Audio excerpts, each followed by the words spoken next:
Hai guys, kembali lagi bersama saya Muhammad Intan Alvan Blastia dengan NIM 210631100059. Nah, pada pertemuan kali ini saya akan membahas seputar tentang pemrograman berorientasi objek atau biasa dipanggil OOP. Oke. Nah, pada kali ini saya akan menjelaskan tentang pemrograman berorientasi objek itu sendiri itu seperti apa. Nah, PBO atau pemrograman berorientasi objek itu merupakan paradigma pemrograman berdasarkan konsep objek yang dapat berisi data dalam bentuk field atau dikenal juga sebagai atribut serta kode dalam bentuk fungsi atau prosedur atau juga dikenal sebagai metode. Nah, bisa kita simpulkan bahwasanya dari PBO tersebut itu memiliki sebuah metode yang berbeda-beda. Nah, kali ini saya akan membahas tentang pemrograman saya yang sudah saya buat. Nah, di sini sudah bisa terlihat pemrograman saya. Nah, saya akan menjelaskan tentang pemrograman saya.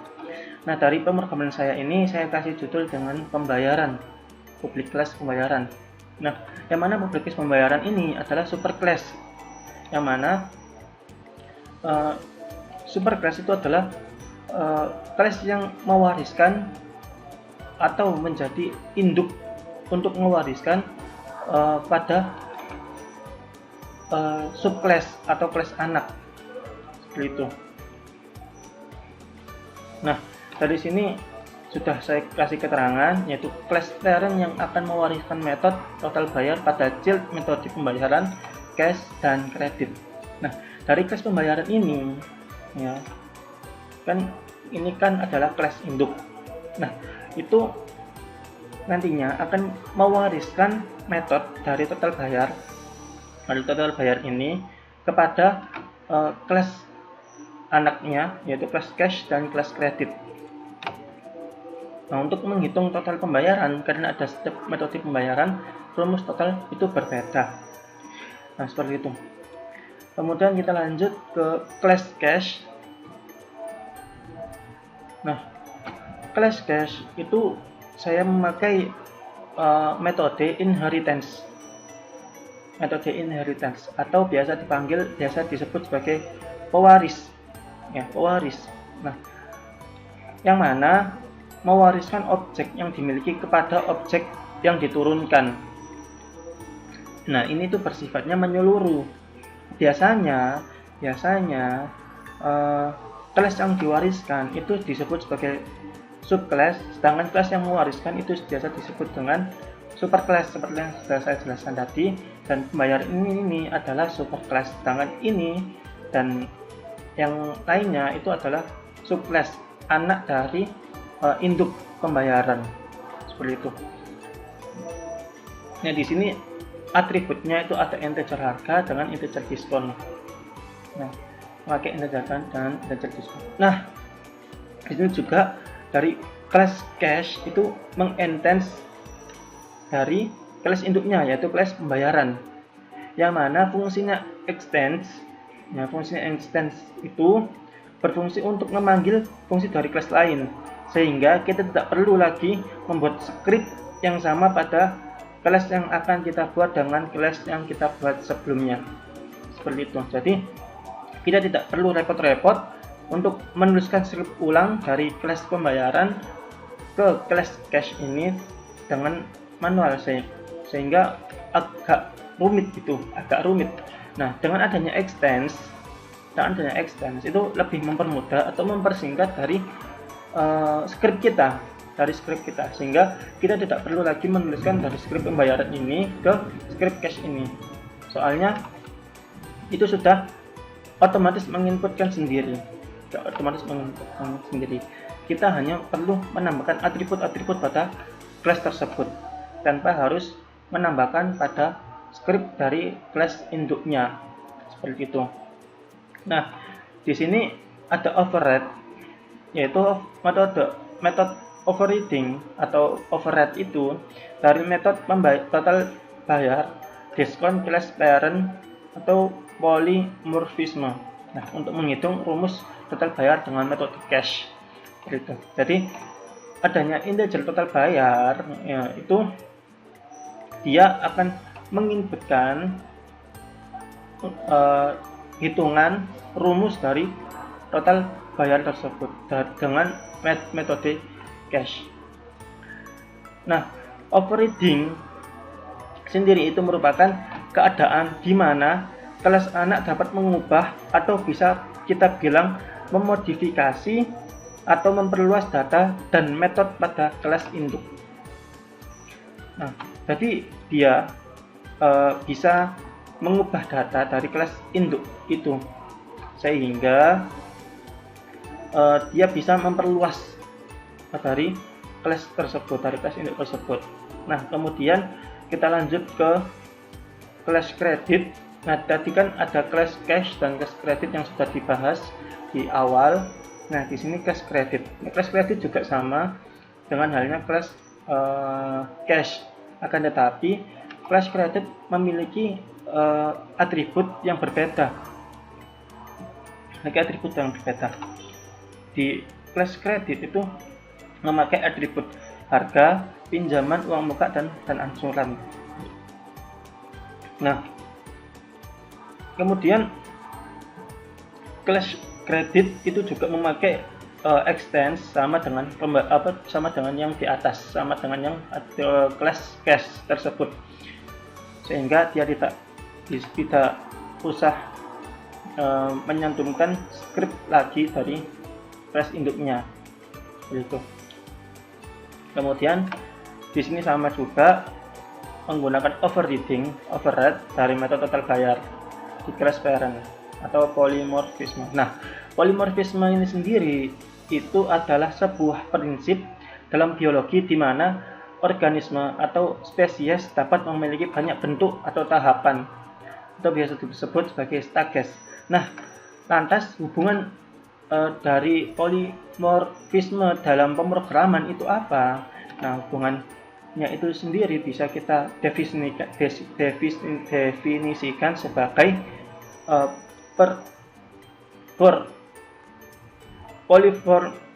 polymorphisme dalam PBO atau OOP itu dalam sebuah prinsip di mana kelas dapat memiliki banyak bentuk metode yang berbeda-beda meskipun namanya sama, seperti itu.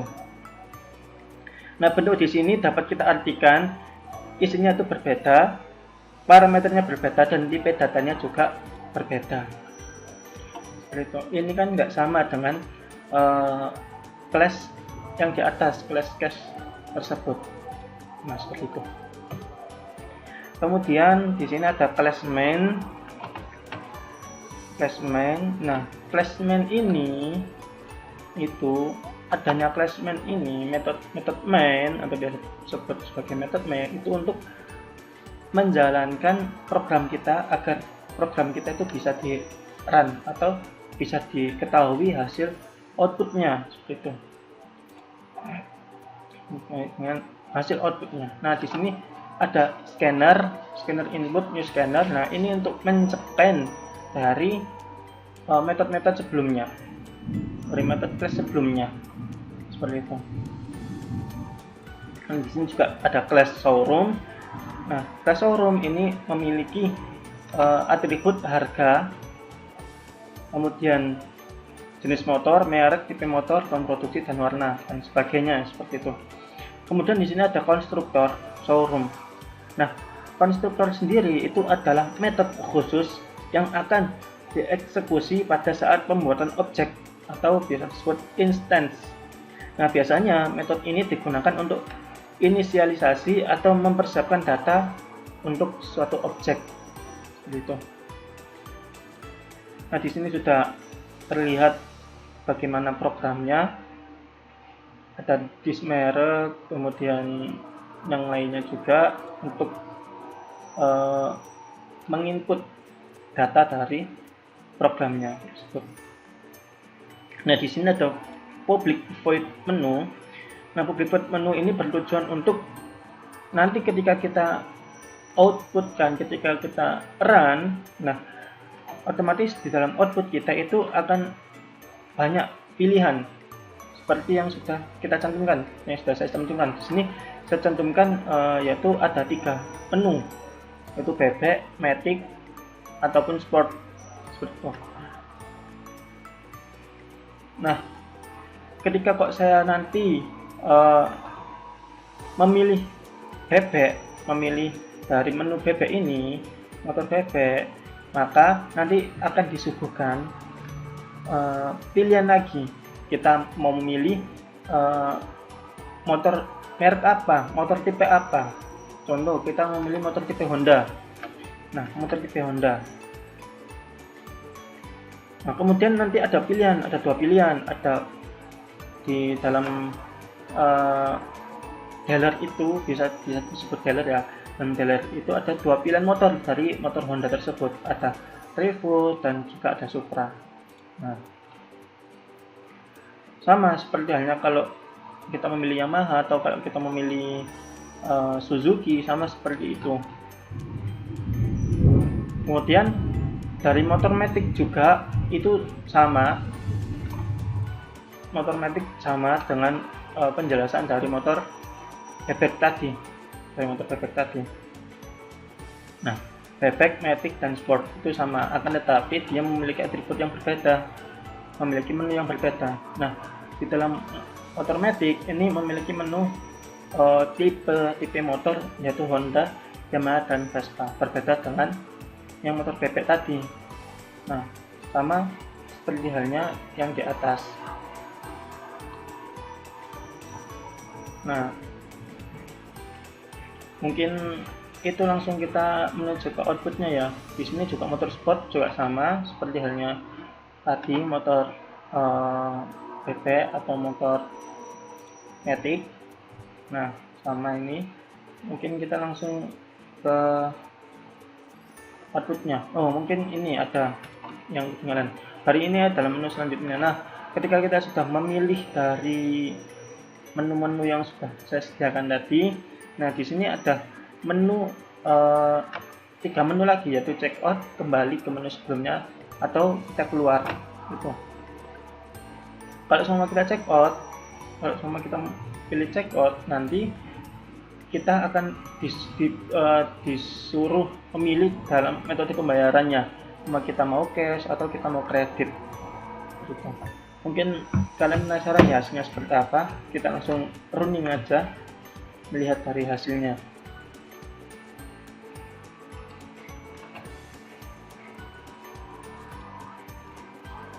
Nah, tampilannya nanti akan seperti ini. Dia akan menyambut kita dengan tulisan selamat datang di showroom motorku. Nah, kami menyediakan pilihan motor dengan harga yang terjangkau. Di sini saya akan memilih dari motor matic, contohnya matic. Oke, saya memilih angka 2. Maka apakah yang akan terjadi selanjutnya? Nah, dari motor matic tersebut saya ingin tipe motor yang mana, apakah Honda, Yamaha, ataupun Vespa. Nah, saya akan memilih Vespa, mungkin ya, lebih klasik. Saya memilih tipe motor Vespa. Nah, dari tipe motor Vespa itu disediakan beberapa jenis. Ya, di sini ada 3 jenis, yaitu Vespa Sprint, Vespa LX, maupun Vespa GTS Super Sport. Nah, di sini juga sudah disediakan harga-harganya. Kalau Vespa Sprint ini ada 50 juta kurang lebih, ini ada 40 juta, nah ini ada 69 juta. Seperti itu. Nah, saya akan memilih yang paling murah karena keuangan saya memilih yang nomor 3 karena paling murah sendiri, yaitu 69 juta. 69 juta ya ini ya. 1, 2, 3, ya ini 69 juta benar, karena ini paling murah seperti yang dikatakan Indra Kens ya. Wow, murah banget. Seperti itu.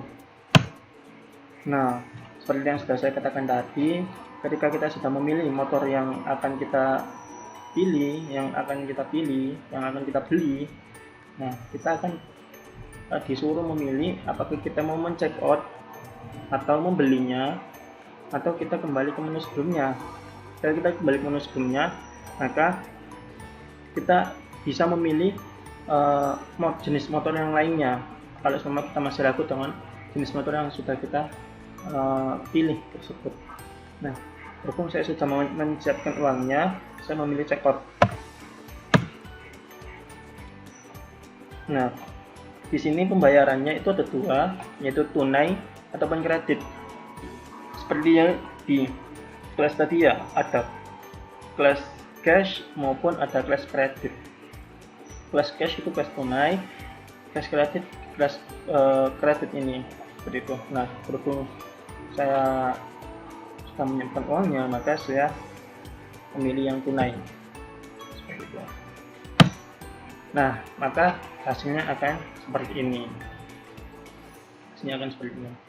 Nah, oh iya Mas, kenapa kok ini bisa 66.500 sedangkan di sini itu tertera 69. Nah, pada programnya sendiri saya sudah mencukupkan bahwasanya di dalam di dalam kelasnya tadi itu ada atribut diskon. Nah, ada atribut diskon jika kita memilih pembayaran cash diskon. Nah, sedangkan dalam sini juga sudah dituliskan, sebentar, mana ya, itu atribut diskonnya itu berapa, sehingga nanti akan muncul seperti itu. Sebentar ya, maaf ya. Nah,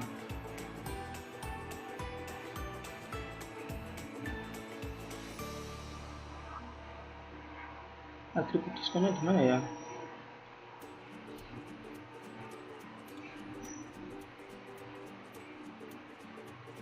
Nah, pokoknya ada di salah satu ini sudah saya cantumkan, tapi saya lupa naruh di mana. Jadi mohon maaf atas kekeliruannya. Seperti itu. Nah, kemudian kita lanjut ke penjelasannya, outputnya itu. Nah, maka hasilnya akan seperti ini. Nah, saya akan mencoba ke kredit. Nah, di sini ada tampilan apakah kamu ingin melakukan pembelian lagi. Kenapa kok bisa seperti ini? Karena saya memasukkan dowel sehingga program saya bisa dilanjutkan kembali, tidak langsung diselesaikan. Tuh, nah, dowel ya, sehingga ada ini. Nah, dowel sehingga program saya bisa terus berjalan. Nah, saya akan lanjutkan. Nah, di sini perintahnya yaitu Y atau N. Nah, berhubung saya ingin melanjutkan, saya melakukan Y. Nah, saya akan ganti ke motorsport, tapi ini saya melakukan pembayarannya dengan kredit. Kemudian saya akan ke Honda, memilih Honda. Nah, di sini ada satu motor Honda yang sudah disediakan, yaitu Honda CBR keluaran 2020 dengan harga 38 juta. Oke, deal, saya memilih itu. Nah, saya mau check out. Nah, di sini saya ingin kredit. Seperti apakah kreditnya? Nah, di sini kreditnya sudah disediakan. Lama angsurannya itu berapa? Mau 6 bulan atau 1 tahun atau 24 bulan? Nah, 2 tahun. Nah, saya mau mengkredit dengan 6 bulan. Nah, maka hasilnya seperti ini. Maka hitung-hitungannya akan seperti ini. Nanti yang akan saya bayar untuk uang muka itu seperti sekian, sedangkan cicilan per bulannya, setiap 1 bulannya itu sekian selama 6 bulan, seperti itu. Oke, saya sudah tidak mau melanjutkan. Nah, program sudah berhenti, jadi tidak bisa dijalankan kembali, program sudah berhenti. Nah, mungkin itu penjelasan dari saya, penjelasan tentang pemrograman saya. Apabila kok ada yang kurang dipahami, mungkin bisa ditanyakan kembali ke kolom komentar. Nah, untuk kalian supaya di subscribe, like maupun komen. Mungkin dari saya kurang lebihnya ada tidak jelasnya dari penjelasan saya. Saya mohon maaf yang sebesar-besarnya. Dari saya cukup sekian. Terima kasih. Assalamualaikum warahmatullahi wabarakatuh.